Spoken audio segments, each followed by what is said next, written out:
신앙생활함에 있어서 신앙생활은 과정이 있습니다. 신앙생활의 과정이 있고 그 과정 가운데 우리는 성장하게 됩니다. 교회만 온다고 해서 신앙의 성숙의 과정을 그냥 넘어가는 것은 아닙니다.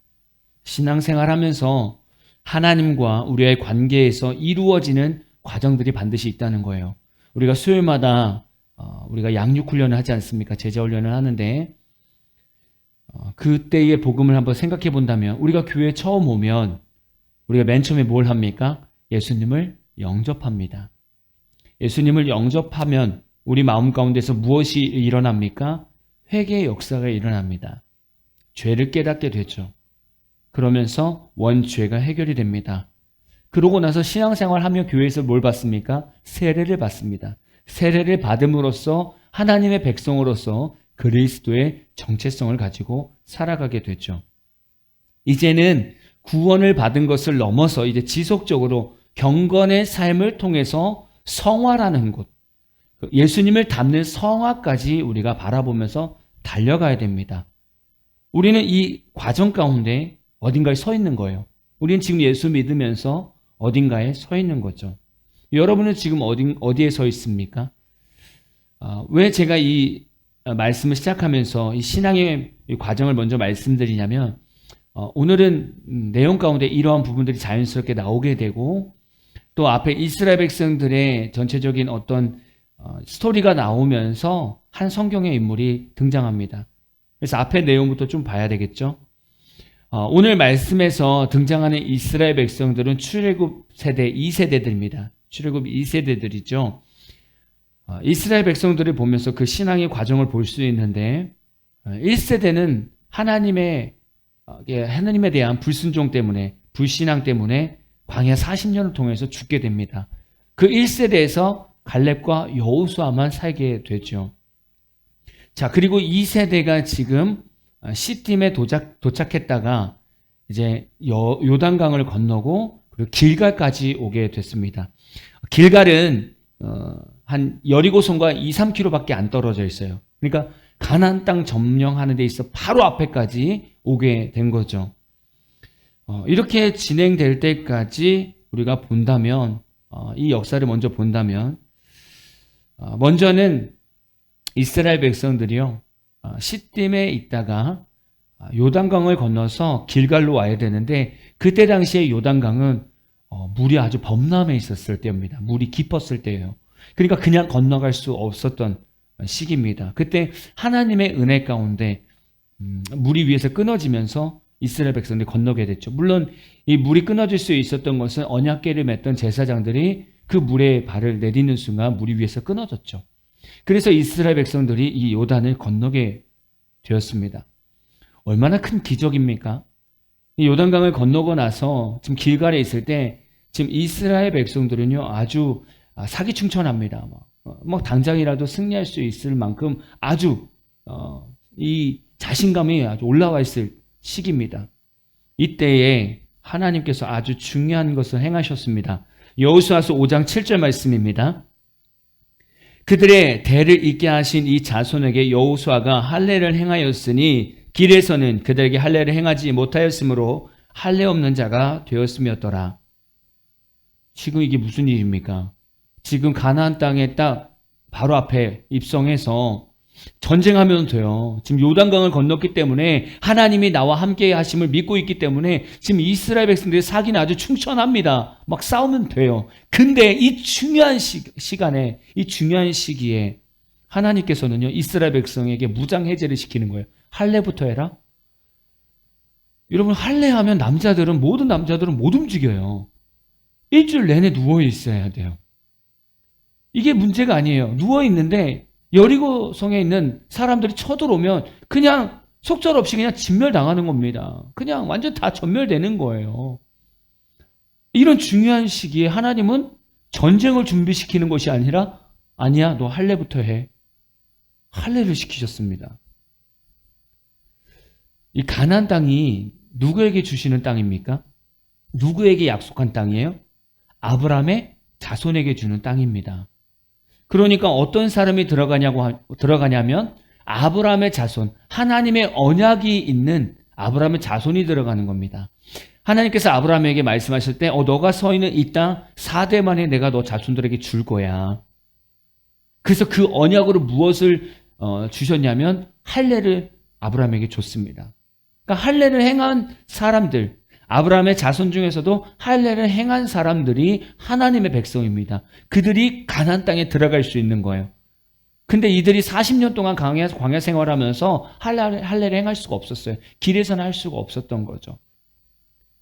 그래서 지금 가나안 땅 바로 앞에, 축복의 땅 바로 앞에 있는데 그냥 발만 내딛고 막 정복해 나가면 되는데 하나님은 그것보다 더 중요한 것, 할례를 통해서 하나님의 백성으로서의 구별되는 삶이 더 중요하게 생각하셨다는 거예요. 이 할례가 하나님 앞에 얼마나 중요하냐면 우리 모세에 대해서 말씀 나눴잖아요. 모세가 이제 하나님의 부르심을 받고 미디안에서 장인어른께 저 이제 하나님의 명령 따라 잠깐 애굽에 가야 되겠습니다. 형제들이 잘 있나 가봐야 되겠습니다. 그래서 부인하고 두 아들을 데리고 갑니다. 가는 가운데 이제 기나긴 여정이니까 중간에 이제 숙소에 잠깐 머물고 있는데 하나님께서 갑자기 모세를 죽이려고 하는 거예요. 그래서 십보라가 둘째 아들 엘리에셀을 할례를 하면서 던집니다. 그러면서 모세가 살아났어요. 모세가 왜 죽으려고 했어요? 하나님 앞에 왜 죽임을 당할 뻔했어요? 할례 때문에 그렇습니다. 자기의 둘째 아들 엘리에셀을 할례하지 않은 것, 그것 때문에 지금 모세가 지금 사명을 가지고 가다가 죽을 뻔했어요. 그러니까 하나님한테는 이 할례가 너무나 중요한 거예요. 하나님의 일을 하는 데 있어서 할례는 너무나 중요한 거죠. 그 작업을 지금 하나님께서 먼저 하신 겁니다. 우리 신앙생활도 마찬가지예요. 하나님께서 일을 행하실 때 중요한 부분이 있습니다. 그냥 불신자가 교회에 왔다고 해서 그냥 바로 하나님의 계획, 하나님의 사명이 이루어지는 게 아니에요. 그냥 이루어가는 게 아닙니다. 아까 앞에도 말씀드렸지만 먼저는 예수님을 영접해야 돼요. 그렇죠? 그 예수님을 영접함으로 인해서 죄 용서함을 받아야 됩니다. 원죄가 해결이 되어야 되죠. 그리고 세례를 받아야 됩니다.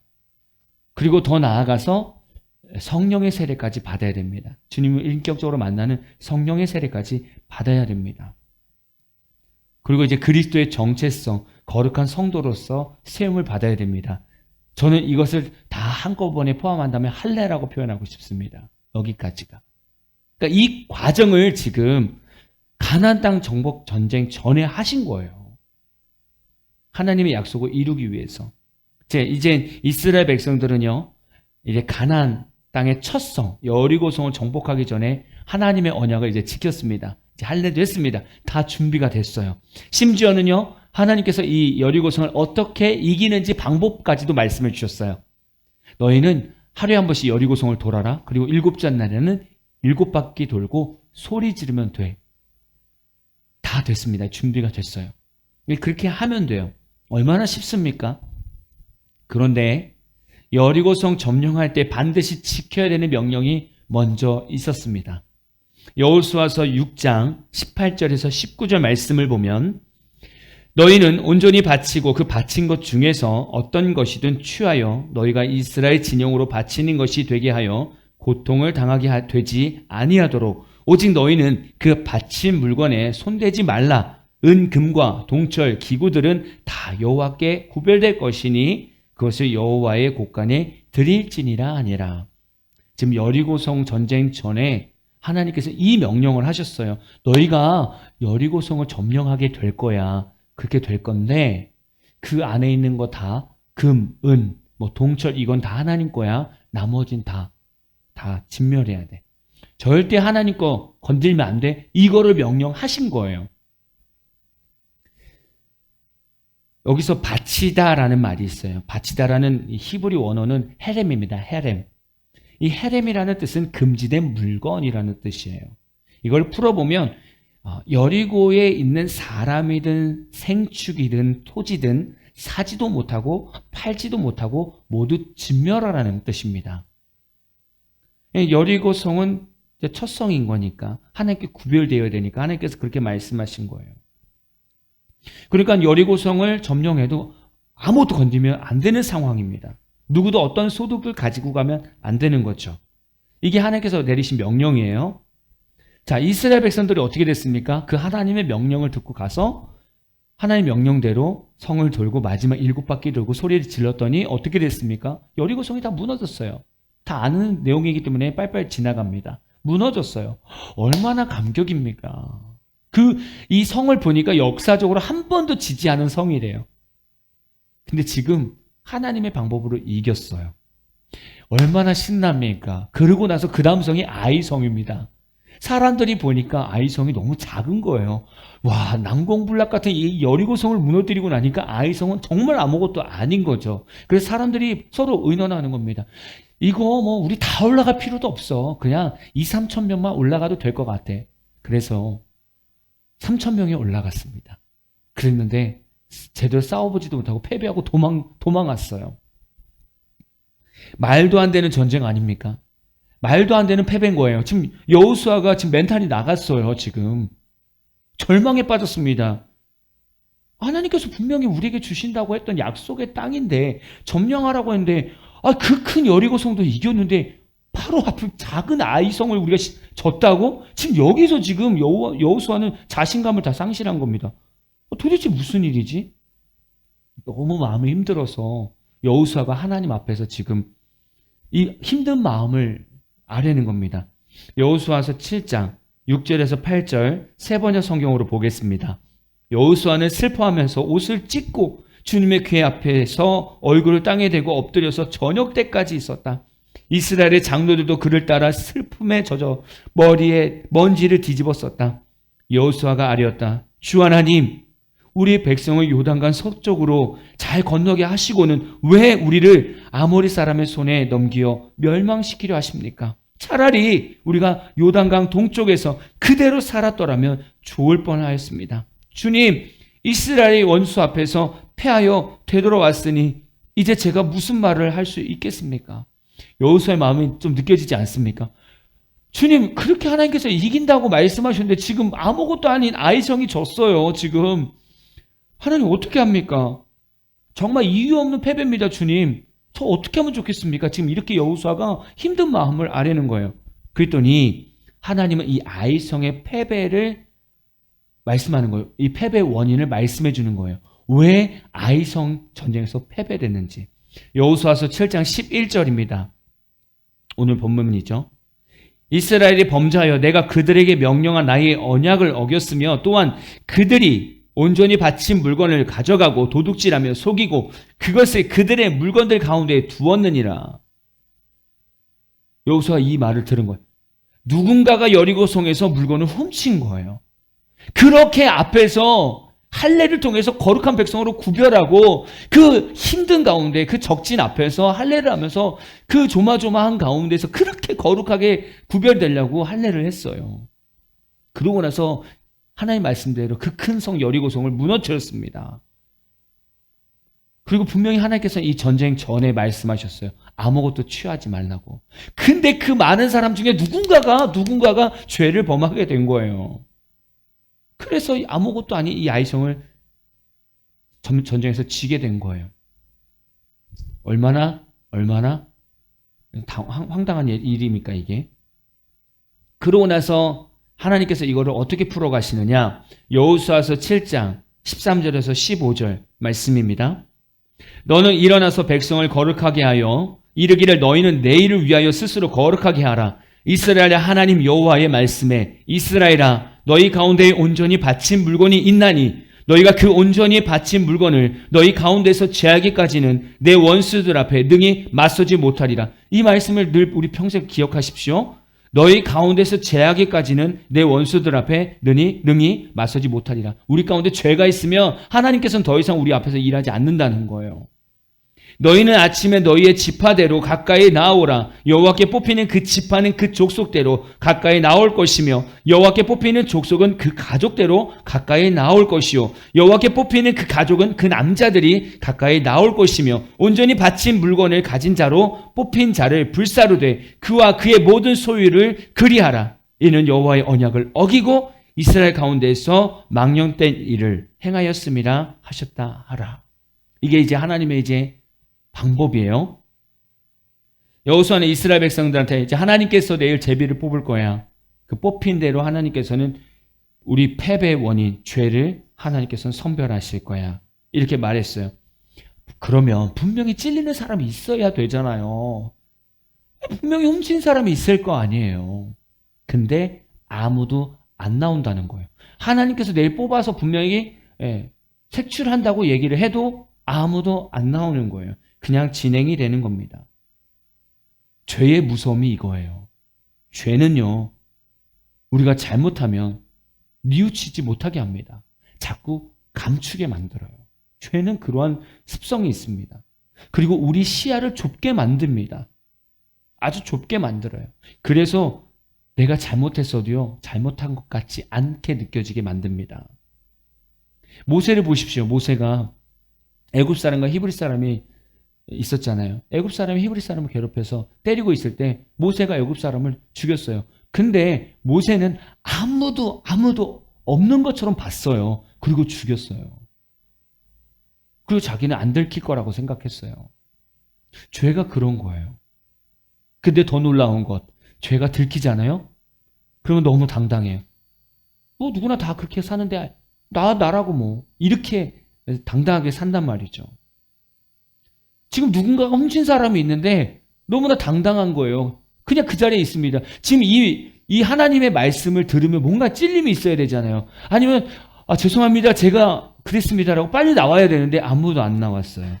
자, 이제 제비 뽑기 시작합니다. 많은 지파 가운데 제비를 뽑으니까 유다 지파가 뽑혔어요. 유다 지파들 남자들 나오는데 또 제비를 뽑으니까 세라 족속이 뽑혔어요.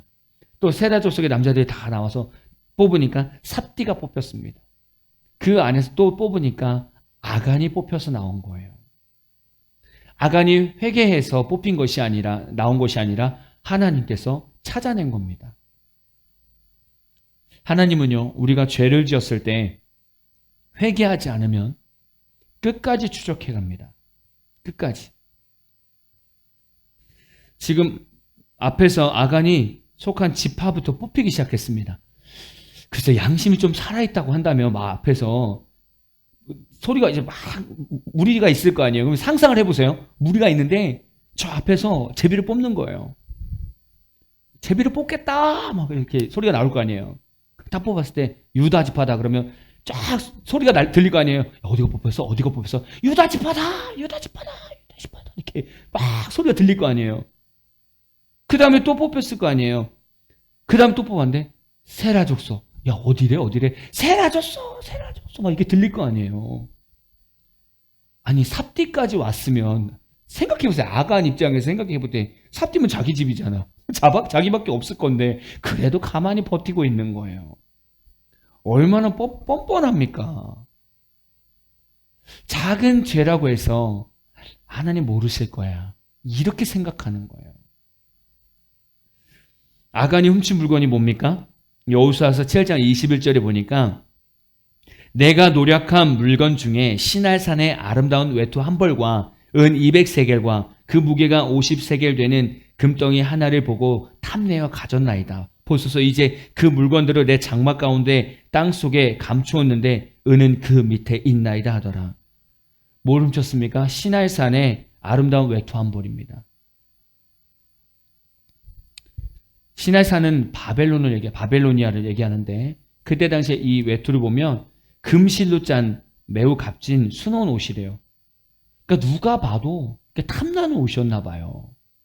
근데 이 옷의 의미는 음란의 도시, 교만의 도시를 상징한다는 거예요.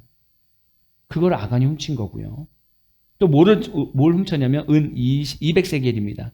제가 계산해 보니까 한 돈에 3.75g인데 계산해 보니까 608돈이에요. 우리 지금 시세로 보면 약 2.28kg으로 해서 188만 원 정도 됩니다. 지금 금액이. 이 당시엔 더 값졌을 수도 있죠. 금은 50세겔 훔쳤습니다. 152돈입니다. 570g. 지금으로 말하면 3,450만 원어치. 이렇게 훔친 거예요. 참 어떻게 보면 여리고성의 많은 전리품 중에 정말 아주 작은 양입니다. 아주 작은 양이에요. 적은 양이죠. 근데 하나님께서는 이 적은 양도 용납하지 않으신다는 거. 왜냐하면 하나님 말씀하셨으니까. 어떤 전리품도 취하지 말라고 했으니까. 인간이 하나님 앞에서 죄를 짓는 게 다른 게 아닙니다. 큰 죄를 짓는 게 아니에요. 이런 작은 죄가 문제인 거예요. 볼까요? 첫 번째, 아름다운 시날산의 외투. 지금 아간이 훔친 겁니다. 우리도 마찬가지로 시날산의 외투, 화려한 것을 훔친다는 거예요. 하나님 앞에서. 뭘까요? 지금은 우리가 살아가는 이 시대는 외모 지상주의입니다. 외모가 잘생겨져야 되고 이뻐져야 돼요. 근데 그 안에서 뭐가 죄인지 잘 몰라요. 저는 이 부분에 대해서 참 많이 생각했던 적이 있어요. 왜냐하면 청년 사역을 하다 보니까 청년들이, 예전에 청년들 보면 쌍꺼풀 수술하는 사람들도 있고, 코를 세우는 사람들도 있고, 또 파마는 할 수 있죠. 여러 가지 성형하는 사람들이 있습니다. 심지어는 턱을 깎는 사람들도 있고요. 다양한 사람들이 있습니다. 외모 추구하는 거예요. 외모를. 자, 과연 이게 하나님 보실 때 옳은 것일까? 이 모습이 하나님 보실 때 옳은 것일까라고 생각했던 적이 있습니다. 근데 제가 그때 기도하면서 깨달았던 게 뭐냐면, 이게 지금 우리 외모의 출처는 하나님인데, 우리가 막 얼굴을 막 여기저기 뜯어 고치고, 여기저기 막 뼈를 깎는다는 얘기는 이거잖아요. 나는 하나님 주신 외모가 마음에 안 들어. 이 얘기랑 똑같은 거예요. 이게 시날산의 외투와 똑같겠구나. 그런 생각이 듭니다. 우리는 외적으로 보이는 것을 너무 중요하게 본다는 거예요. 그래서 우리 부모들도 마찬가지입니다. 내 자녀들이 다른 친구들보다 학업 성적이 높았으면 좋겠는 거예요. 물론 학업 성적이 높으면 성공하기 위해서 높게 받고 싶어 하겠지만, 제가 볼 때는 내가 어디서 당당하게 얘기하고 싶은 거예요. 겉으로 드러나고 싶은 삶인 거죠. 내 남편의 연봉이 다른 남편의 연봉보다 높았으면 좋겠는 거예요. 그게 시날산의 외투인 거예요. 내가 입는 명품 옷, 나는 늘 명품 옷을 입었으면 좋겠고, 이왕이면 내 친구보다 더 좋은 옷을 입고 싶은 거예요. 아주 작은 거잖아요. 누구나 한 번쯤은 꿈꿀 수 있는 건데, 잘 생각해 보면 우리가 하나님 앞에서 이게 때로는 과소비가 될 수도 있고, 때로는 하나님보다 사람의 시선을 더 중요시하는 그런 신앙의 모습이 될 수도 있어요. 이게 시날산의 외투가 될 수 있다는 거예요. 아간이 훔친 시날산의 외투가 이런 모습이 될 수 있다는 겁니다. 이렇게 겉으로 화려한 모습들이 정말 중요하다고 생각한다면, 이스라엘 백성들이 여리고성을 칠 때 멋있게 싸울 수 있잖아요. 정말 너희들은 어떻게 무기를 만들고, 그래서 활을 쏘고 칼을 만들어서 정말 멋있게 이기면 얼마나 다른 민족들한테 훌륭하게 보이고 멋있게 보입니까? 하나님이 누구보다도 시날산의 이런 외투를 좋아하는 그런 하나님이라고 한다면 여리고성의 전쟁을 그렇게 멋있게 만들지요. 근데 하나님은 그렇게 안 만들었어요.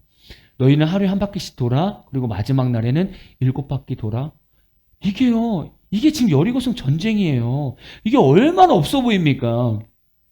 지금 여리고성 사람들은요, 이스라엘의 역사를 알아요. 지금 이스라엘 백성들이요, 요단강을 건너왔어요. 하나님께서 요단강 물을 위에서 끊으셔가지고 건너왔단 말이에요. 기적을 경험했어요. 그 얘기를 지금 여리고성 사람들이 들었어요. 그럼 얼마나 바들바들 떨고 있겠습니까? 얼마나 초긴장을 하겠습니까? 얘네들이 어떤 물건을 쓸까? 어떤 전력으로 우리를 공격해 올까? 얼마나 두려웠겠습니까? 근데 이스라엘 백성이 하는 행동들을 이렇게 옥상에서 보니까 매일 한 바퀴씩만 돌고 있더라는 거예요. 처음에는 이게 의아하다가 나중에는 되게 우습게 보이는 거예요. 하나님은 사람들에게 보이는 게 중요한 게 아니에요. 그렇잖아요. 이게 얼마나 무서워 보입니까? 그냥 한 뱅뱅뱅 도는 거예요. 하루 한 바퀴 돌고 자는 거에 가서 쉬는 거예요. 마지막은 7바퀴 도는 거예요. 이 모습을 볼 때 여리고 사람들은 왜 저러고 있지? 되게 한심해 보이는 거예요. 너무 대조가 되지 않습니까? 아간이 훔친 시날산의 외투와 지금 여리고성 그 전에 이 전쟁에서 승리했던 이 방법 너무 대조가 되지 않습니까? 완전 반대예요. 하나님은 사람의 시선을 전혀 신경 쓰지 않는다는 거예요. 근데 우리는 신앙생활하면서 사람의 시선 너무 중요하게 본다는 거예요. 내가 어떻게 먹고 사는가? 내가 어떤 집에 살고 있는가? 내가 어떤 차를 타고 살고 있는가? 이게 왜 중요하냐면 내가 세상적인 시선에 빠져서 세상적 기준에서 살다 보면 세상에서 열심히 살 수밖에 없어요. 그러다 보면 하나님과의 관계가 끊어질 수밖에 없어요. 어쩔 수 없는 상황인 거죠. 두 번째, 아간이 훔친 것이 은과 금입니다. 은과 금. 아까 하나님께서 말씀하셨어요. 은과 금, 동철은 다 하나님 것이라고. 그 얘기를 들었음에도 불구하고 아간은 은과 금을 훔쳤어요. 왜 훔쳤을까요? 이거는 일상에 대한 문제입니다. 내가 가나안 땅에 가면 그래, 때로는 힘들 수 있지. 이거 잘 보관하고 있다가 힘들면 이걸로 팔아서 나 생활해야지. 스스로가 생활을 위해서 챙긴 거예요. 근데 이 행동이 얼마나 괘씸하냐면 생각해 보세요. 그 험난한 광야 생활을 하나님께서 만나와 메추라기로 먹으셨어요. 심지어는 요단강을 가르면서 기적을 행하셨어요. 나 살아있는 하나님이다. 너희들 먹일 하나님이다라고 그렇게 알려주셨는데 아간은 그래도 내가 챙기는 거예요. 내가. 이게 죄입니다. 우리의 삶을 보면 처음엔 그렇습니다. 하나님께서 채워주신 대로 처음에는 감사하면서 살아요. 감사하다. 이런 게 채워주신 게 어디야. 너무 감사하다. 근데 시간이 지나면서 어라 사업이 잘 되네. 어라 이제 나 직장생활 잘 정착했네. 어느 순간 이제 내 힘으로 살아가는 거예요. 내 힘으로 돈 벌고 내 힘으로 열심히 해가는 거예요. 그러면서 내 생활을 채워가는 거예요. 이렇게 되면 어떻게 될까요? 어느 순간 하나님의 은혜, 하나님의 채우심은 내 눈에 안 보여요. 그냥 내가 열심히 사는 거예요. 그래서 하나님과의 관계를 소홀하게 만드는 거예요. 여러분 생각해 보세요. 하나님께서 계속 이스라엘 백성을 먹였는데 아간이 앞으로의 삶이 걱정돼서 은금을 훔치는 그 모습을 본 하나님의 생각, 하나님의 마음을 생각해 보세요. 쟤는 나를 안 믿네. 쟤는 앞으로 또 가난해질 거 걱정돼서 저걸 훔친 거야? 쟤는 나를 안 믿는구나. 그렇게 보인다는 거예요. 아간은 이걸 훔치면서 어떤 생각이 들었을까요? 그냥 생각을 해봤어요. 저도 묵상을 해봤어요. 아간이 시나이산 외투 한 벌을 훔치고 은 200세겔을 훔치고 금 50세겔을 훔쳤을 때 훔치면서 어떤 생각을 했을까? 이것쯤이야. 나 혼자쯤이야. 이거 챙기고 시간이 지나서 우리가 가나안 땅에 정착했을 때 다 이 외투를 입고 기억나니? 우리가 여리고성 점령했잖아. 내가 그때 이거 가져왔잖아. 그 많은 사람들 앞에서 자랑하고 싶고 많은 사람들 앞에서 뭔가 돋보이고 싶은 그 마음 크게 있었던 것 같아요. 그게 아간의 마음인 거죠. 이 아간의 이 모습을 통해서 이 죄악된 삶을 통해서 우리는 다시금 무엇을 돌아볼 수 있냐면 경건이라는 것을 돌아보게 돼요. 하나님 앞에서 거룩한 성도의 전제는요. 다른 사람하고 있을 때 경건한 생활이 아니라 하나님과 1대1로 되어 있을 때 그 경건 생활이 중요한 겁니다. 공자의 자손이죠. 자사라는 사람이 중용과 천명 그리고 대학이라는 글을 썼는데 거기에 이런 글이 있습니다.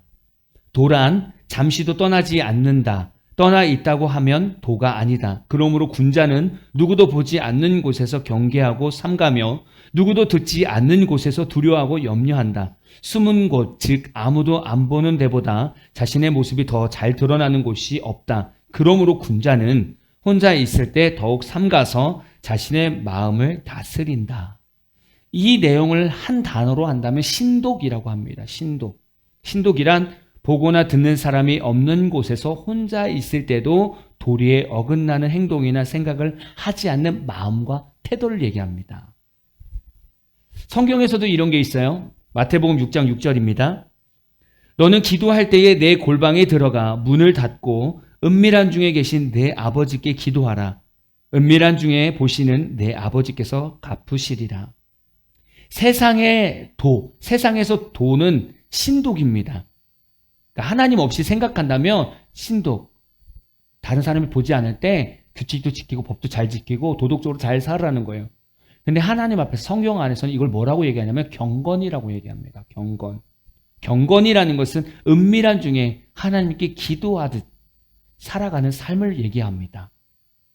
늘 혼자 있을 때 거룩한 삶을 얘기합니다. 우리가 세상 살면서 죄 가운데 빠질 수도 있어요. 그런데 오늘 말씀을 기억했으면 좋겠습니다.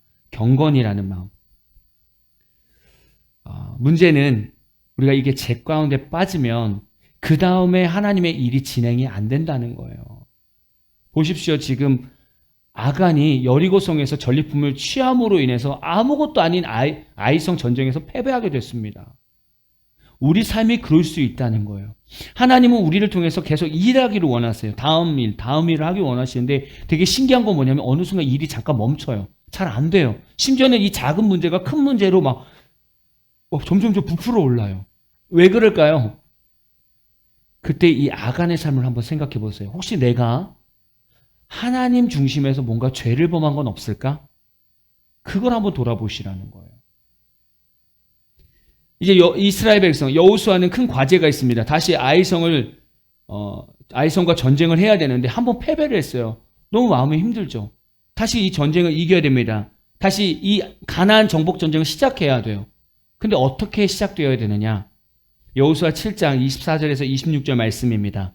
여호수아가 이스라엘 모든 사람과 더불어 세라의 아들 아간을 잡고 그 은과 그 외투와 그 금덩이와 그 아들들과 그의 딸들과 그의 소들과 그의 나귀들과 그의 양들과 그의 장막과 그에게 속한 모든 것을 이끌고 아골 골짜기로 가서 여호수아가 이르되 네가 어찌하여 우리를 괴롭게 하였느냐? 여호와께서 오늘 너를 괴롭게 하시리라 하니 온 이스라엘이 그를 돌로 치고 물건들도 돌로 치고 불사르고 그 위에 돌 무더기를 크게 쌓았더니 오늘까지 있더라. 여호와께서 그의 맹렬한 진노를 그치시니 그러므로 그곳 이름을 오늘까지 아골골짜기라 부르더라. 지금 이스라엘 백성이 다시 하나님의 계획 가운데 정복전쟁을 나가기 전에 해결해야 되는 게 뭐냐면 아간뿐만이 아니라 아간에 속한 자녀들 그 짐승들까지 다 죽여버린 거예요. 우리로 말하면 철저한 회개를 얘기하는 겁니다. 완전한 회개가 되어야 그 다음 하나님의 일이 시작된다는 거예요.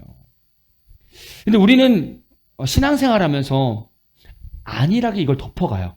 뭐 이것쯤이야. 덮어가고 덮어가요. 그럼 나중에 정말 중요한 시기 때 일이 안 풀려요. 그래서 우리는 참 의아한 겁니다. 나 지금 잘 간 것 같은데 왜 일이 안 풀리지? 바로 아간의 죄 같은 삶이 우리 가운데 있기 때문에 그렇습니다. 우리 오늘 이 말씀을 보면서 다시금 우리의 삶을 좀 다시금 돌아봤으면 좋겠습니다. 우리는 죄를 지을 수 있는 그런 존재입니다. 죄를 지을 수 있어요. 그런데 중요한 것은 회개의 기회를 놓치면 안 돼요. 아간은 하나님한테 들키지 않을 거라고 생각했어요. 이게 더 사실은 멍청한 모습입니다. 바보스러운 모습이에요.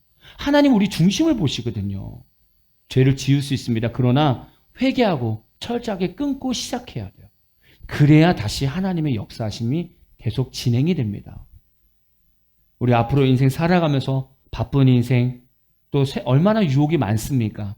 그 가운데 오늘 아간의 모습을 보면서 우리의 삶을 돌아보고 혹시라도 삶에 막히는 이런 문제들이 있다면 오늘 말씀을 기억하면서 내가 혹시 아간의 죄를 짓진 않았는가 다시금 돌아보고 점검할 수 있는 귀한 시간 되기를 진심으로 축원합니다.